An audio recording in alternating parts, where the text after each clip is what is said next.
Cherries చెట్టు అయితే సిమిలర్గా యాపిల్ ట్రీ లాగా ఉంది. ఈరోజు చెర్రీస్ పికింగ్కి వచ్చాము. వస్తున్నాడు వెనుక పప్పాస్ యూ పిక్ చెర్రీస్ అనమాట. ఇక్కడ బకెట్స్ ఉన్నాయి. ఇది బిల్డింగ్ పాయింట్. ఇది పిక్నిక్ ఏరియా. ట్రాఫిక్ చూసారా ఎంత ఉందో. ఇదంతా పప్పాస్ యూ పిక్ ఫార్మ్స్ అనమాట. చూడండి అమ్మ, ఈ పిక్నిక్ స్పాట్. మనం ఇక్కడ లంచ్ అట్లా చేసుకొని అయినా స్టార్ట్ అవ్వచ్చు చెర్రీ పికింగ్కి.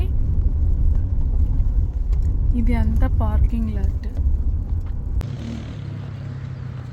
ఎండ అయితే మామూలుగా రాలేదన్నమాట. అందరికీ నమస్తే. అందరు ఎలా ఉన్నారు? బాగున్నారా? ఈరోజు చెర్రీ పికింగ్కి వెళ్దాం రండి. ఇవంతా చెర్రీసే.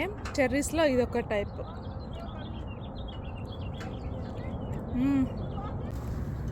మనకు బకెట్ ఇచ్చారు, బకెట్లో నింపుకోవాలి.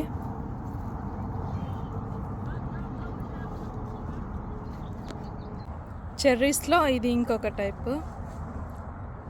ఈ చెర్రీసే అనమాట. మా ఆయనకు వస్తున్నాడు వెనకాల. వావ్, ఈ చెట్లు చూడండి చాలా బాగున్నట్టున్నాయి. టేస్ట్ చేసి చూద్దాం.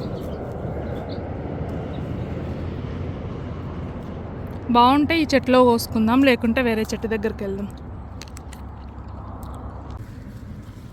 ఇది చూసారా, ఇవి కూడా చెట్ల కింద దాక్కొని ఉన్నాయి.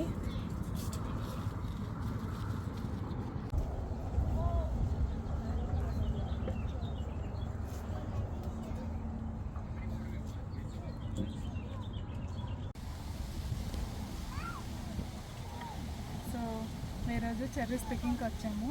మనకి ఇలాంటి బకెట్ ఇస్తారనమాట. మేమైతే ఇవి పిక్ చేసుకున్నాము. ఇంకా బిల్డింగ్కి వెళ్దాం. ఇది పప్పాస్ యూ పిక్ చెర్రీస్ అనమాట. ఇక్కడ బకెట్స్ ఉన్నాయి. ఇది బిల్డింగ్ పాయింట్. ఎల్బి వచ్చేసి 450 అనమాట. చెర్రీస్ అండ్ స్ట్రాబెర్రీస్ అసలు రెండు సేమ్ రేట్ ఉన్నాయి. ఇది 4 pounds, అది 4 pounds. ఇది పిక్నిక్ ఏరియా లాగా. మనం ఏమన్నా లంచ్ అట్లా చేసేకి. ఇవి వచ్చేసి టెంపరీ రెస్ట్ రూమ్స్. ఇక్కడ కూడా ఇంకొకటి ఉందన్నమాట, checkout point. Okay then, thanks for watching. Bye bye.